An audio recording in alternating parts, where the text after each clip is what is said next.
5'6'3".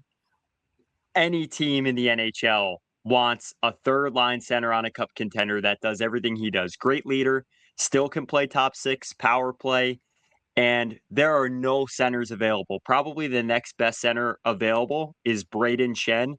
I'm going to take Vincent Trocheck over him every day. Yeah, the thing to highlight is you mentioned 3C. I think he could step up and give you, easily in a first or second line very easily with Trocheck. I think you got to listen to offers for him. You got to listen to offers.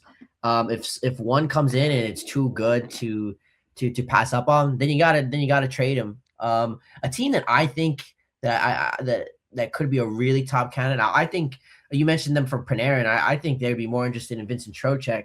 The Minnesota Wild, they're obviously one of the best teams in the league, and they showed a real desire to go out there and win a Stanley Cup over the next few years following the Hughes deal. And I think for as good as they are, I still think they have a lot of question marks down the middle. And I think Trocheck would be such a big acquisition for them. They've had a lot of injuries recently, especially when it comes to center. We know that the Wild GM loves Trocheck's game, given that he has taken him for Team USA.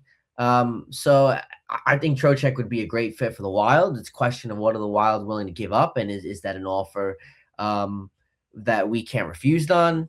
So I think if the deal's right, make the move. I think that letter signals the direction that they want to go into.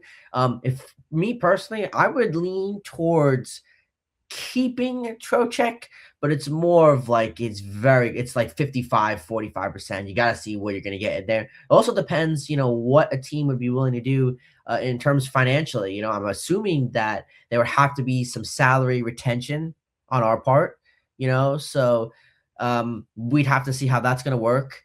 We might have to get creative with the roster, but I think you got to shop Trocheck. No, it's Steve-O, actually, that's a good point you bring up. I actually don't know how much the Rangers would have to retain on Trocheck. If they retain on Panarin, 50% drives him down to 5.8.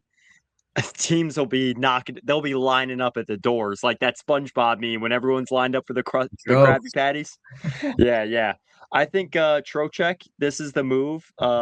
If you're really interested in a young center, trade. I would like to see a guy like Urov. He's played top 6 minutes. He's put up 19 points in 45 games. He was Minnesota's 24th overall pick in 2022. This team desperately needs centers. I think if you're going to trade a veteran center to a team that needs centers, try and get one of their younger centers because they got to restock the pipeline, right? Yeah, for sure. All right, next guy up, Steve. Oh, sorry. Quick thought to finish it off. If it is the Wild, though, the one thing that I do want to highlight is that the Wild only have one pick in the first 2 rounds in like the next 2 or 3 drafts, so they don't have a lot of pick capital. Mentioned solid farm system, so that might be something we lean into, but we'll see what happens. But main message, you gotta take offers on Trocheck for sure. Yeah, Urov, they have Strommel, who's picked in 2023. He's another prospect they'd have interest in. And again, like we'll see if Billy G, if he's really pushing for a cup, those picks become expendable. We saw what Vegas just did with Rasmus Anderson. Vegas has kept 1 first-round pick in their entire history that they drafted. So obviously not a team that's in the conversation. Well, I guess they're always in the conversation.